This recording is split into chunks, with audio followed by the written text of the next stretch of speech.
Okay, today's assignment is going to be to scan your own picture from home that you're going to then restore using any of the things you've learned so far in Photoshop. So today I'm going to show you how to scan a photo using the scanner and scan it into Photoshop so you can start your editing. So to do that, you're going to place your picture in the scanner face down and close the lid. Then you will connect the scanner to your computer using the USB port and then go up to File. We're going to import a picture and we're going to use images from a device, which would be the scanner. So as you click there, you're going to see maybe more than one option, but you're going to look for the Perfection, which is the scanner, and click on it. Down here, it'll say create new Photoshop document, which is what we want to do so that it creates a new file on your computer. If you have more than one picture to scan today, you can put both of them in the scanner as long as the edges of the pictures don't touch. There's this little option right here that says auto selection, and it detects separate items or images. So you don't have to scan one picture at a time, which is really nice because that can take a while. So you can see that right here it's saying scanner is warming up. If it hasn't been used, it takes a second for it to warm up for it to scan.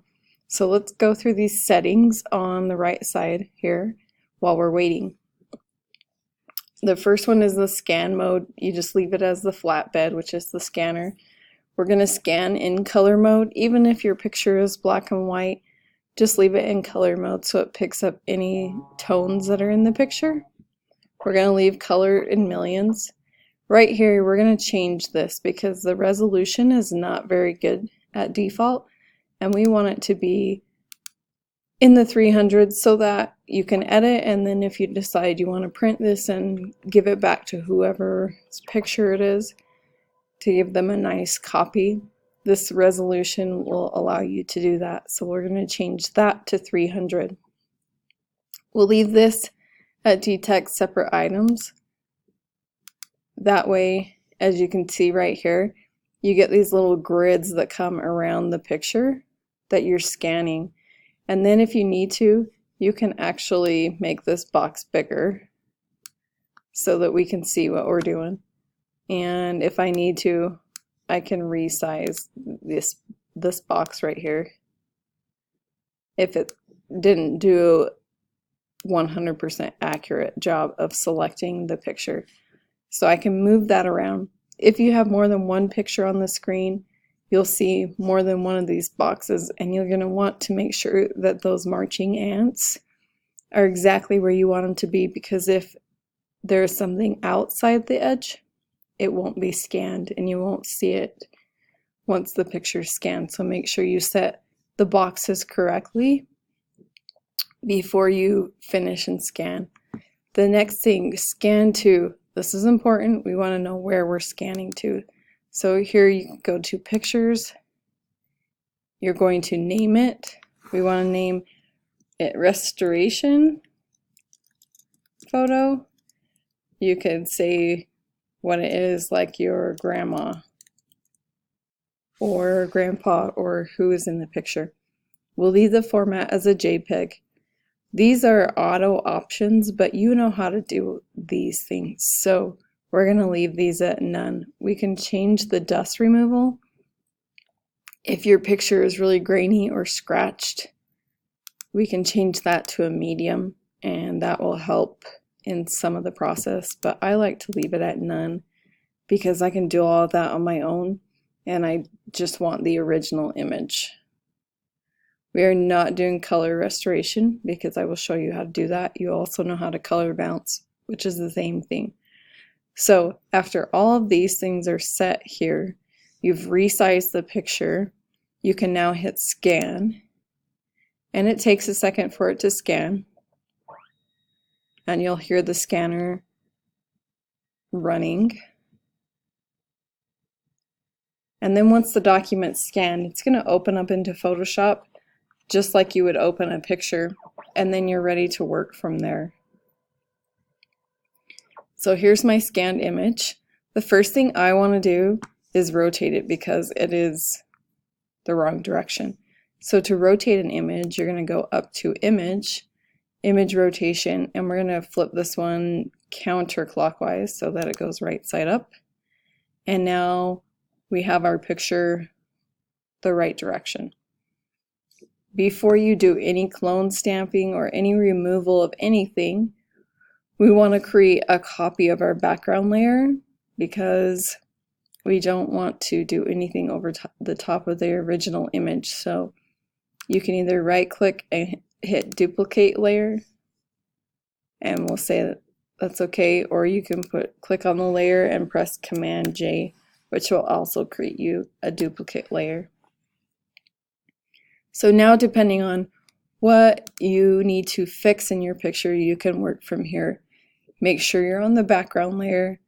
If you need to, for example, clone stamp, come over and grab your clone stamp tool. You have a missing edge of a picture, you can use that. You can use the patch and healing brushes, which are good for restoration. If you have a picture that's really scratched or grainy, you can always come up to filter and do noise, and then we have these options here for dust and scratches, to despeckle a picture, or to reduce the noise. And when you click on one of those, let's just click on noise reduction, you can adjust things here. So I can adjust the strength of my noise reduction. Preserving details, how much of the detail in the picture do you want to preserve? I like to keep that somewhat high so that, especially if there's people's faces in the picture, that they don't get distorted. Keep details, and then once you've done that, you hit OK.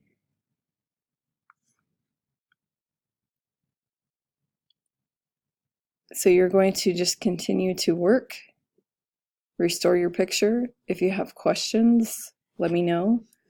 But for example, if you look at this picture from far back, it doesn't look that bad, but we have lots and lots of little dust and speckles. So I'm going to show you real quick. We go noise, dust and scratches, and I want to go to that exact area in the picture.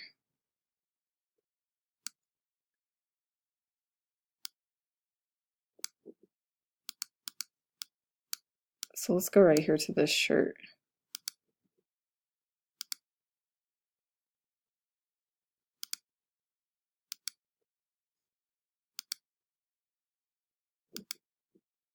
Now if you see, if you adjust your threshold to really low, when you hit OK, it's not going to look okay. So really make sure you pay attention to that preview when you're using these filters. So let's go back and let's say despeckle. Now when I click that one, it automatically did it for me, which looks okay. But then I could grab, say, my spot healing brush, and I could click and remove some of these little spots. Fairly simple.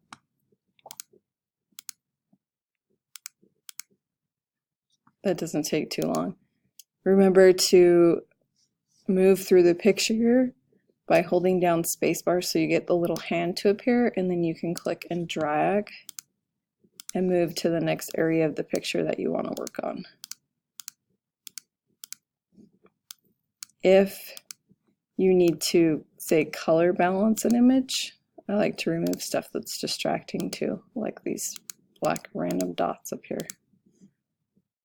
You can always color balance an image by adding your adjustments over here. So we've used brightness and contrast, levels, curves, hue and saturation we haven't used, but you can experiment there.